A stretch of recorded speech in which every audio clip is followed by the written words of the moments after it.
প্রিয় দর্শক, রসুল সাল্লাল্লাহু আলাইহি ওয়াসাল্লামের নবুয়ত পাওয়ার ৩ বৎসর হয়ে গেল।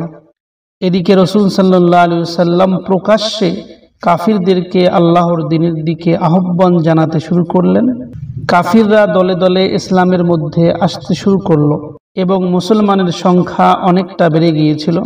কাফিররা চিন্তা করতে শুরু করলো যে মুহাম্মাদকে কি করে আটকানো যায় এবং এই ইসলাম ধর্মকে, নতুন এই ধর্মকে কি করে ধূলিসাৎ করা যায়। কাফিরদের নেতারা এই কুমতলব হাসিল করার উদ্দেশ্যে রসুল সাল্লাল্লাহু আলাইহি ওয়াসাল্লামের চাচা আবু তালিবের কাছে সবাই চলে এলো। কাফিররা সঙ্গে নিয়ে এসেছিল ওয়ালিদ বিন উমারা নামের এক মোটা তাজা যুবককে। এই মোটা তাজা যুবককে নিয়ে এসে কাফিররা আবু তালিবকে বলল, হে আবু তালিব, এই যে মোটা তাজা যুবকটিকে আপনি দেখতেছেন, এটি আমাদের প্রিয় পুত্র ওয়ালিদ। এই ছেলেটি মক্কার সবচেয়ে শক্তিমান এবং সুচ্চিরি একজন যুবক। এই ছেলেটি দেখতে বড়ই সুন্দর। হে আবু তালিব, আজ থেকে এই ছেলেটিকে আমরা আপনাকে দিলাম। এই ছেলেটি সকল ব্যাপারে আপনাকে সুপরামর্শ দেবে এবং আপনার সমস্ত কাজ নিজে হাতে করে দেবে। এই ছেলেটিকে আপনি রাখুন, আর এই ছেলেটির পরিবর্তে আপনার ভাইপো মুহাম্মাদকে আমাদের হাতে তুলে দিন। আমরা মুহাম্মাদকে একেবারেই শেষ করে দেব। মুহাম্মাদ বিনা কারণে একটি নতুন বিতর্ক তুলে ধরে সমগ্র জাতিকে ছিন্ন বিচ্ছিন্ন করে দিয়েছে, আর আপনার ভাইপো মুহাম্মাদের বিনিময়ে আমরা আপনাকে এই সুন্দর ছেলেটি দিয়ে যাচ্ছি। কাফিরদের এই সমস্ত আলোচনা শুনে আবু তালিব বিস্মিত চিত্তে কাফিরদের দিকে তাকিয়ে রইলেন এবং এই কাফিরদের উপযুক্ত উত্তর দেওয়ার জন্য আবু তালিব কিছুক্ষণ নীরব থাকার পর তারপর মুখ খুলে বললেন, হে অজ্ঞ, হটকারী, বুদ্ধির ঢেকি কুরাইশ নেতৃবৃন্দ, তোমাদের কথা শুনে আমি বড়ই কৌতুক বোধ করছি।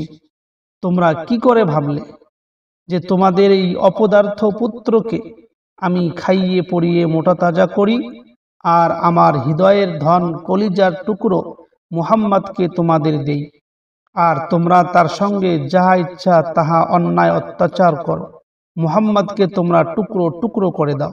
আল্লাহর কসম করে বলছি, আমি তাহা কখনোই করব না। প্রিয় দর্শক, কাফিরদের এই সমস্ত লোকের মধ্যে একজন লোক ছিল, তার নাম ছিল মুতিম। সে বলল, আল্লাহর কসম, হে আবু তালিব, আমাদের সম্প্রদায় আপনার প্রতি অনেক সুবিচার করেছে। আমরা প্রাণপণ চেষ্টা করছি যাতে অপ্রিয় ঘটনা আমাদের এলাকায় বা আমাদের সম্প্রদায়ে না ঘটে, কিন্তু বড়ই দুঃখের বিষয় যে আপনি আমাদের একটা কথাও মানছেন না। এই কথা শুনে আবু তালিব বললেন, আল্লাহর কসম, আমার প্রতি সামান্যতম সুবিচার করা হয়নি। আসল কথা হলো, তোমরা আমাকে বেউজ্জতি করার সিদ্ধান্ত নিয়ে আমার এখানে এসেছো। তোমরা সিদ্ধান্ত নিয়েছো যে দেশের জনসাধারণকে আমার বিরুদ্ধে খেপিয়ে দিয়ে তোমরা আমার সর্বনাশ সাধনে লিপ্ত থাকবে। তবে ঠিক আছে, তোমাদের মন যা চায় তোমরা তা করতে থাকো, সেদিকে আমার কোনো ভ্রুক্ষেপ এবং পরোয়া নেই। কুরাইশের কাফিররা বলল, হে আবু তালিব, আপনি আমাদের প্রতি সামান্যতম সুবিচার করেননি, না আমাদের সাথে না আপনার ভাইপোর সাথে আপনি ভালো ব্যবহার দেখিয়েছেন। আমরা আপনাকে কতবার অনুনয় বিনয় করেছি যে আপনি আপনার ভাইপোকে বোঝান, আপনার ভাইপোকে বাধা দিন, কিন্তু আপনি আজ পর্যন্ত কিছুই করেননি। শুনে রাখুন, আপনার ভাইপো এবার যদি আমাদের দেবতাদের, আমাদের পূর্বপুরুষদের বিরুদ্ধে কিছু কথা বলে এবং আমাদের ধর্মীয় ধ্যান ধারণায় আঘাত করা হয়, তাহলে আমরা বলে যাচ্ছি, আমরা আর সহ্য করব না। হে আবু তালিব, এখন আপনার কাছে কেবলমাত্র 2টি পথ খোলা আছে। হয় আপনি আপনার ভাতিজাকে বুঝিয়ে বিরত রাখুন, নতুবা আমাদের সঙ্গে লড়াইয়ের জন্য হে আবু তালিব তোমরা প্রস্তুত হয়ে যাও। হে আবু তালিব, আপনি যদি আপনার ভাইপোর পক্ষে থাকেন তাহলে আমরা আপনার বিরুদ্ধে লড়াই করব। এই লড়াইয়ের মধ্যে হয় আপনি থাকবেন নতুবা আমরা থাকব। প্রিয় দর্শক, এইরকম হুমকি দিয়ে কাফিররা আবু তালিবের কাছ থেকে চলে গেল। ব্যাপারটি ছিল বড়ই কঠিন একটা ব্যাপার। আবু তালিব এই সমস্ত কথা শুনে বড়ই দুশ্চিন্তাগ্রস্ত হয়ে পড়লেন। আবু তালিবের হৃদয় বড়ই দুঃখ ভারাক্রান্ত হয়ে উঠল। তার নিজের সম্প্রদায়, নিজের বংশের লোকেদের এই প্রকাশ্য হুমকি আবু তালিবের প্রাণকে বড়ই আহত করল। নিজের সম্প্রদায়ের লোকদের এই শত্রুতামূলক জঘন্যতম কুপ্রস্তাব মেনে নেওয়া যেমন আবু তালিবের পক্ষে সম্ভব ছিল না, তেমনি প্রাণপ্রিয় ভাইপো মুহাম্মদ সাল্লাল্লাহু আলাইহি সাল্লামকে সামান্যতম ক্ষতি হোক সেটাও কিন্তু আবু তালিব মেনে নেওয়া সম্ভব ছিল না। এ ছিল বড়ই একটা বেদনাদায়ক পরিস্থিতি আবু তালিবের জন্য। এ ছিল আবু তালিবের আত্মমর্যাদা ও দায়িত্বশীলতার বিরাট একটা পরীক্ষা। এবার আবু তালিব কোন দিকে যাবে? রাসূল সাল্লাল্লাহু আলাইহি সাল্লামের চাচা আবু তালিব মাথায় হাত দিয়ে ভাবতে বসলেন, চিন্তা করতে লাগলেন, আমি কি করতে পারি? হায়, এখন আমি কি করব? প্রিয় দর্শক, আবু তালিবের মধ্যে এক গভীর দ্বন্দ্ব উপস্থিত হল। আবু তালিবের বিবেক তাকে নানা প্রশ্নে জর্জরিত করতে লাগলো। আবু তালিব মনে মনে ভাবতে লাগলো, তুমি এখন কি করবে? বলো হে আবু তালিব, এখন তোমার কি সিদ্ধান্ত হবে? হে আবু তালিব, তুমি কি তোমার প্রাণপ্রিয় ভাইপোকে ওই ঘৃণ শত্রুদের হাতে তুলে দেবে, নাকি তাকে রক্ষার জন্য শরীরের শেষ রক্তবিন্দুটুকু দিয়ে লড়াই করবে? এখন সিদ্ধান্ত নেওয়ার পালা। প্রিয় দর্শক, অবশেষে আবু তালিব সিদ্ধান্ত নিলেন যে আবু তালিব প্রাণপ্রিয় ভাইপোকে ইসলাম প্রচারে বিরত হতে বলবেন। এই প্রচার জাতির সমস্ত রকমের শত্রুতার মূল কারণ। এই জন্য আবু তালিব তার ভাইপোকে এই দিনের দিকে আহ্বান থেকে বিরত রাখতে বলবেন।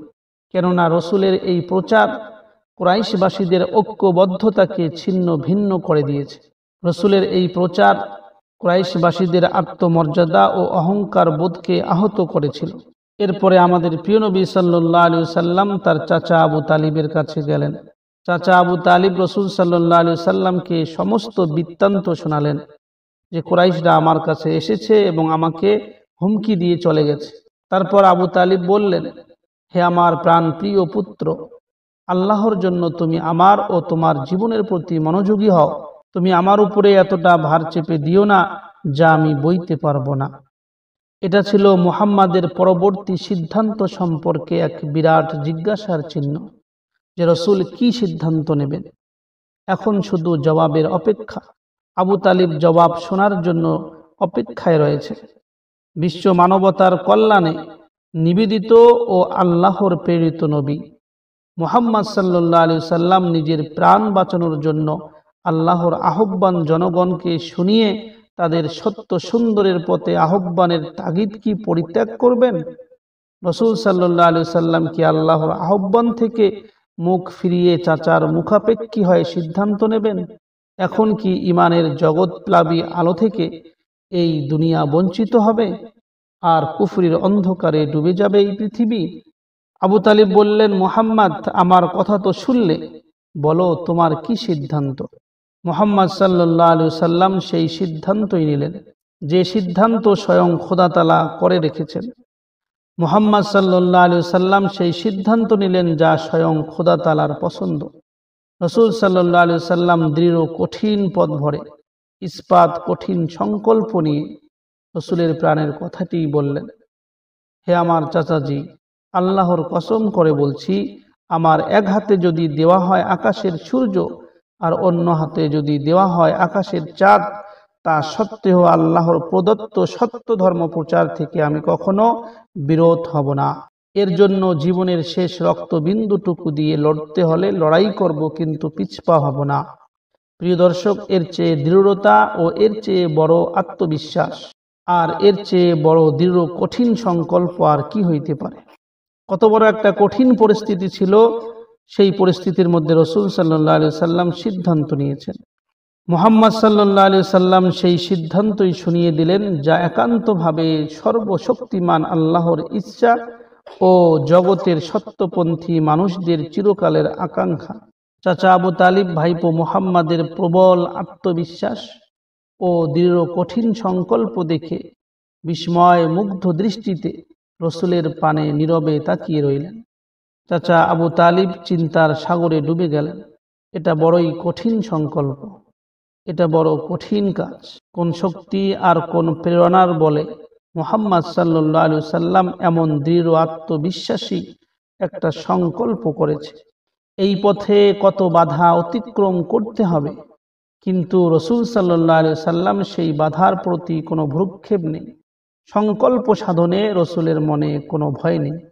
মুহাম্মদ সাল্লাল্লাহু আলাইহি সাল্লাম চাচার কাছ থেকে উঠে সামনে পা বাড়ালেন। আবু তালিব অনেক চেষ্টা করেও রসুল সাল্লাল্লাহু আলাইহি সাল্লামকে ডেকে আর বসাতে পারলেন না। রসুলের চোখ ফেটে পানি এলো। মহানবী সাল্লাল্লাহু আলাইহি সাল্লামের হৃদয়ে আবেগের হিল্লোল উঠল। চোখের পানি মুছতে লাগলেন। রসুল সাল্লাল্লাহু আলাইহি সাল্লাম ভাবলেন, আমার চাচা কি আমাকে একা ছেড়ে দেবে? সারাটি জীবন ধরে যিনি চোখে চোখে আমাকে রেখেছেন, সামান্যতম দুঃখ আঘাত জর্জরিত হতে দেননি, সেই চাচাও আমাকে ত্যাগ করার সিদ্ধান্ত নিলেন। এখন আমি আমার জীবনে একা হয়ে যাব। মুহাম্মদ সাল্লাল্লাহু আলাইহি সাল্লাম কিছু দূর গেলেই চাচাজি ডাকলেন, বললেন, হে পুত্র, একটু শোনো। মুহাম্মদ সাল্লাল্লাহু আলাইহি সাল্লাম চাচার কাছে আবার ফিরে গেলেন। আবু তালিব বললেন, প্রাণপ্রিয় পুত্র, তুমি যাও, মন যা চায় তাই করো। এই দেহে যতক্ষণ প্রাণ আছে আমি তোমার সাথেই আছি। চাচা আবু তালিবের কণ্ঠে একথা শুনে রাসূল সাল্লাল্লাহু আলাইহি সাল্লামের মুখের হাসি হীরার চমকের মতো জ্বলতে লাগলো। রসুলের হৃদয় আনন্দে মেতে উঠল। কাফিরদের ক্ষমতা থাকলে তারা এবার আসুক, আর ভয় করি না। রসুল সাল্লাল্লাহু আলাইহি সাল্লাম ভাবলেন, সত্যের জন্য জীবন বাজি রেখে লড়ব।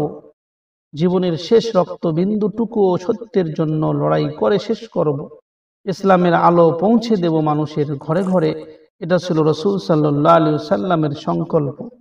প্রিয় দর্শক, চাচা আবু তালিব মুহাম্মদ সাল্লাল্লাহু আলাইহি সাল্লামকে পূর্ণ সহযোগিতা দেওয়ার জন্য সিদ্ধান্ত নিলেন।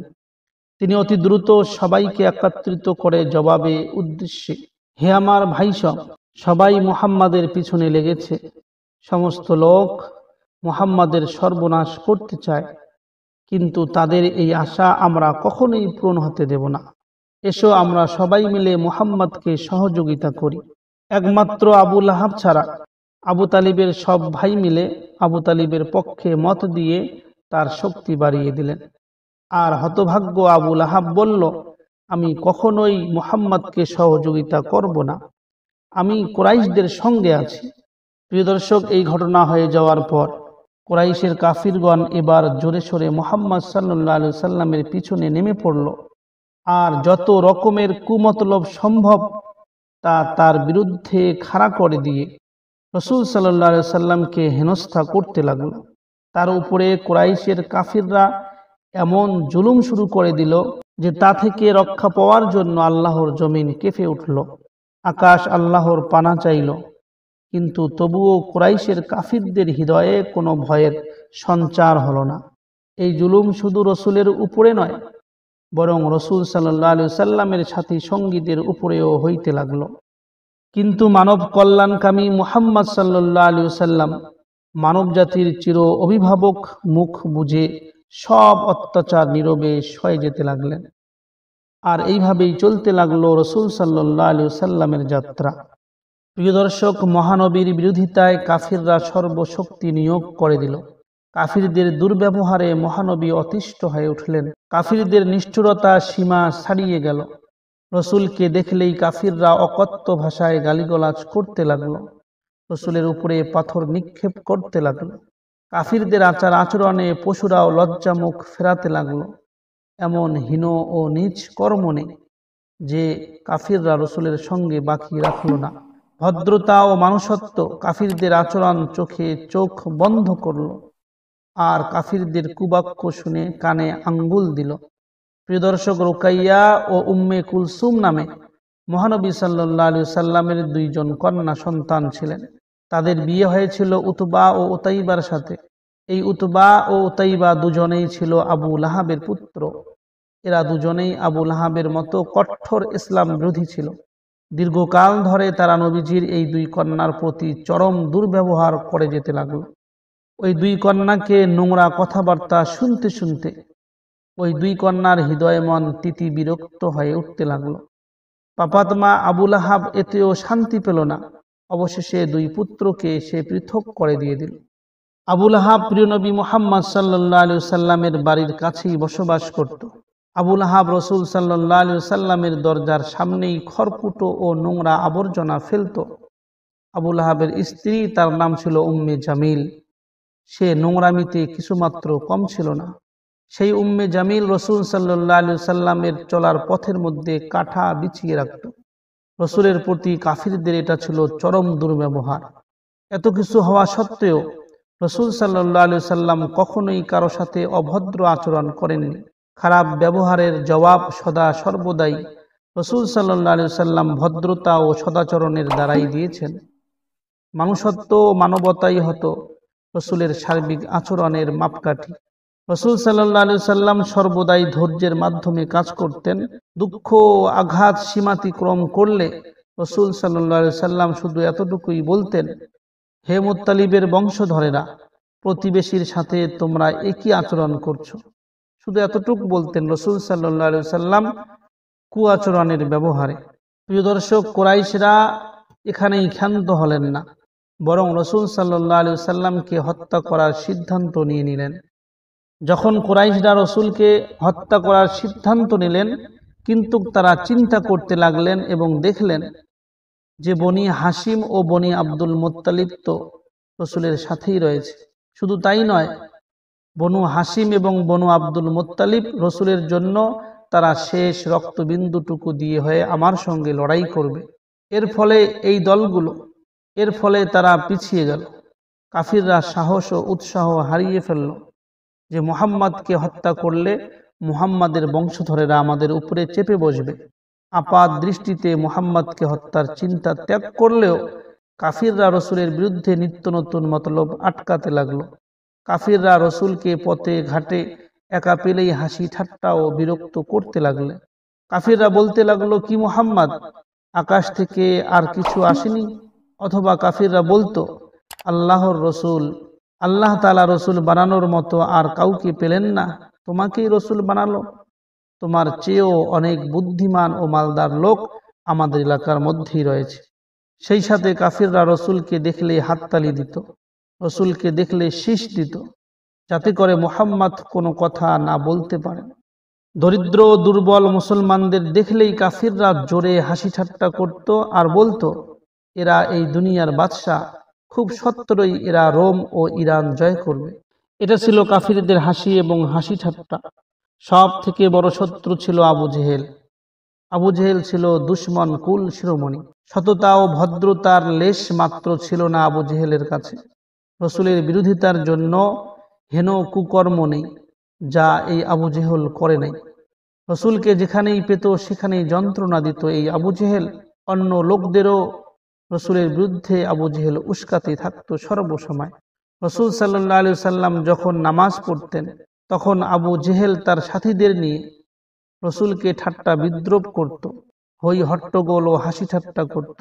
রসুল সাল্লাল্লাহু আলাইহি সাল্লাম ধর্ম প্রচার করতে গেলে গুন্ডাদের নিয়ে সে কাজে বাধাও দিত এই আবু জেহেল।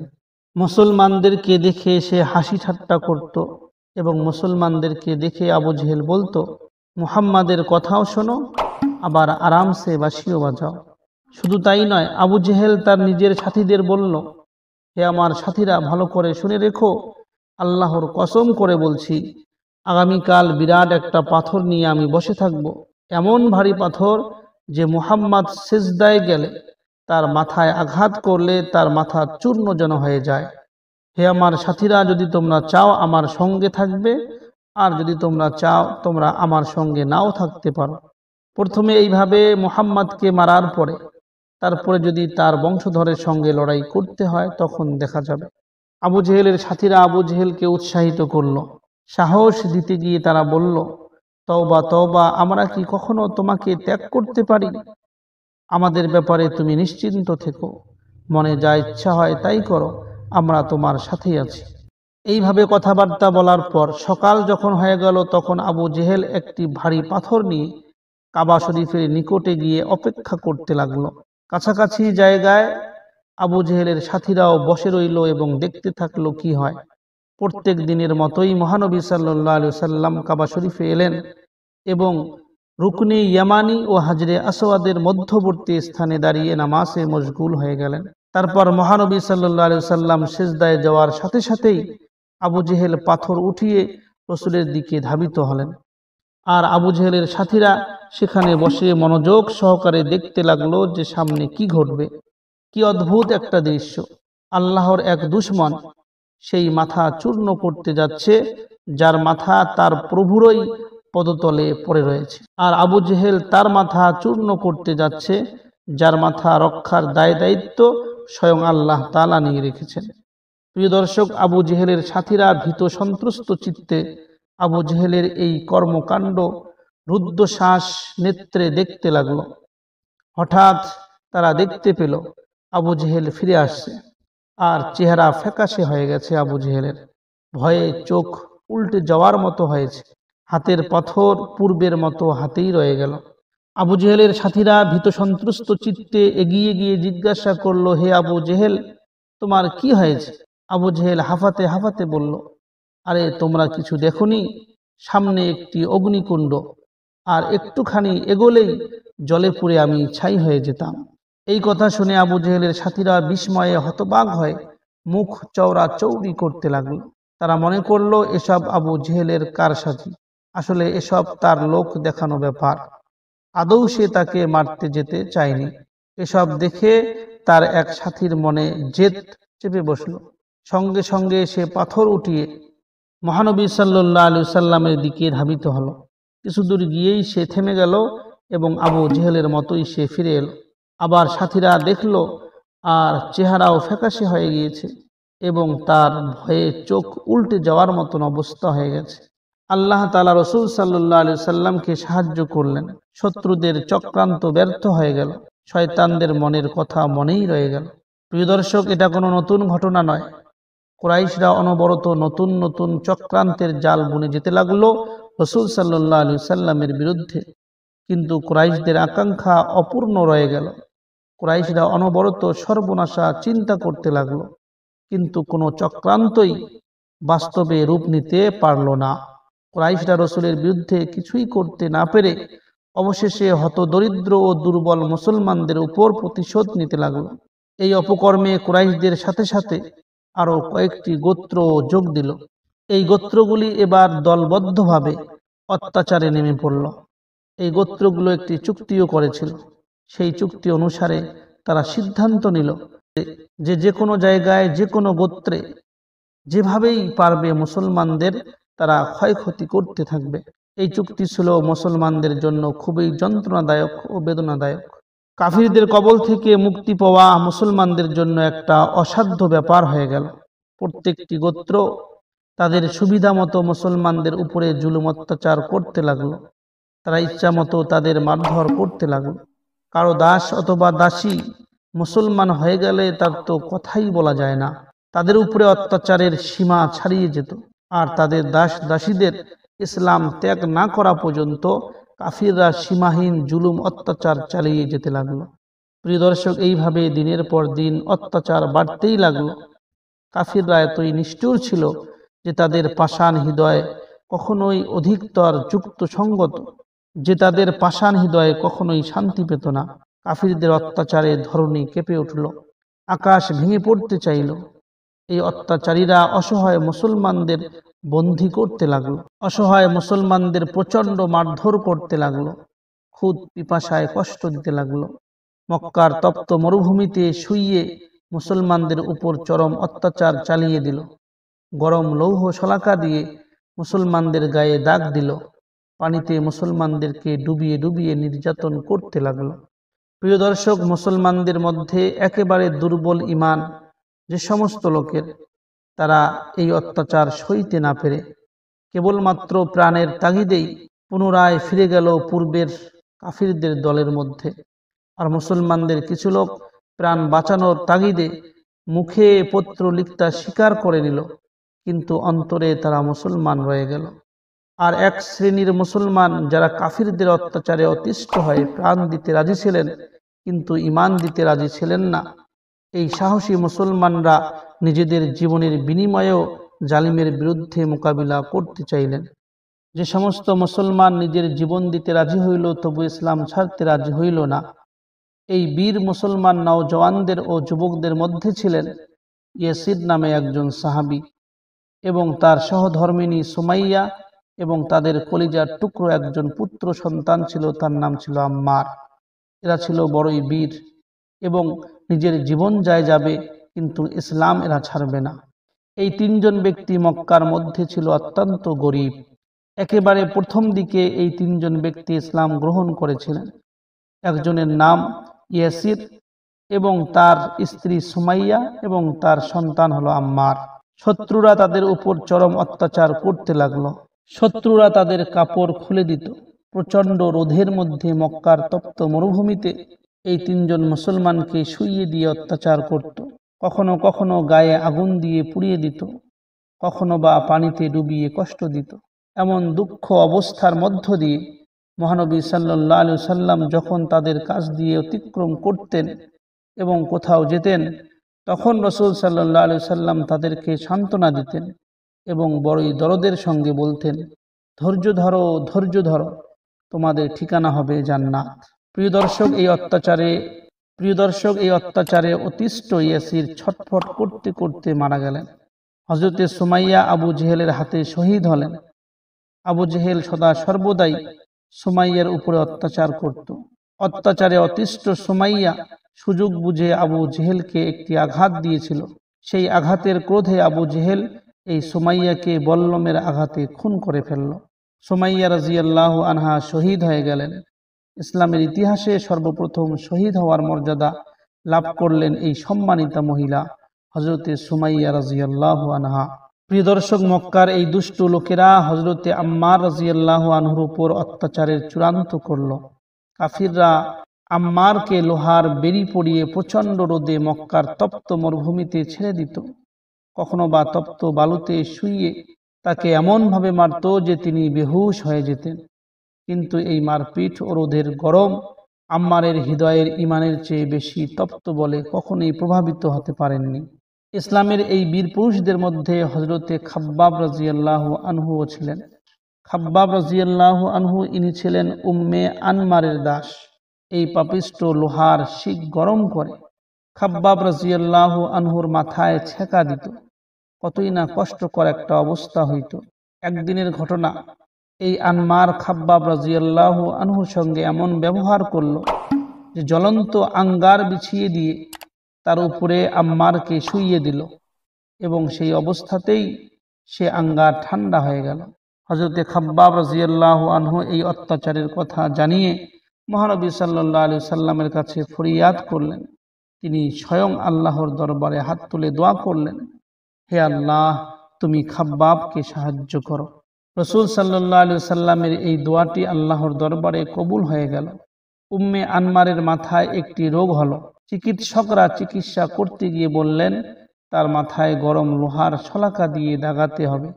অতএব হযরতে খাব্বাব রাদিয়াল্লাহু আনহু লোহার শলাকা গরম করে তার মাথায় দাগাতেন। প্রিয় দর্শক, এই বীর মুসলমানদের অন্যতম হযরতে বেলাল রাদিয়াল্লাহু আনহু ছিলেন। তিনি ছিলেন খলফের পুত্র উমাইয়ার হাফসি একজন কৃতদাস। কেননা হযরতে বেলাল রাদিয়াল্লাহু আনহু ছিলেন হাফসি এবং তিনি ছিলেন দাস। তার মালিকের নাম ছিল উমাইয়া। এই উমাইয়া বেলাল রাদিয়াল্লাহু আনহুকে অনাহারে রেখে দিত। ফলে বেলাল রাদিয়াল্লাহু আনহু ক্ষুধা এবং পিপাসায় বেলাল রাদিয়াল্লাহু আনহুর প্রাণ উষ্ঠাগত হয়ে উঠত। দুপুরের সময় তপ্ত পাথরের চাতালে বেলাল রাদিয়াল্লাহু আনহুকে শুইয়ে দিয়ে তার উপরে পাথর চাপা দিয়ে রাখত এবং বলতো, হয় তুমি মুহাম্মদকে ত্যাগ করে লাত উজ্জার পূজা করো, নতুবা এইভাবে তোমাকে শাস্তি দিতেই থাকবো। প্রিয় দর্শক, হযরতে বেলাল রাদিয়াল্লাহু আনহু এইসব অত্যাচার নীরবে সয়ে যেতেন। সে সময়ে তার মুখ দিয়ে একটি মাত্র বাক্য বের হতো, আহাদ আহাদ, অর্থাৎ আল্লাহ এক, আল্লাহ এক। ঈমান হযরতে বেলাল রাদিয়াল্লাহু আনহু রক্ত মাংস সহ সমস্ত সত্তার সাথে মিশে গিয়েছিল। শত জুলুম সত্ত্বেও ঈমান ত্যাগ করা তার পক্ষে ছিল অপূর্ণ, অসম্ভব একটা ব্যাপার। পরিপূর্ণ ঈমানি জোশ নিয়ে তাই সর্বান্তকরণে হযরতে বেলাল রাদিয়াল্লাহু আনহু এই শব্দটি বারবার উচ্চারণ করতেন। প্রিয় নবী মুহাম্মদ সাল্লাল্লাহু আলাইহি সাল্লাম যখনই বিলালকে এই অবস্থায় দেখতেন, তখনই বিলালকে ভরসা দিতেন এবং দরদ ভরা কণ্ঠে প্রিয় নবী বলতেন, হে বেলাল, ভয় পেও না, আহাদ আহাদই অবিলম্বে তোমাকে মুক্তির সাথ দেবেন।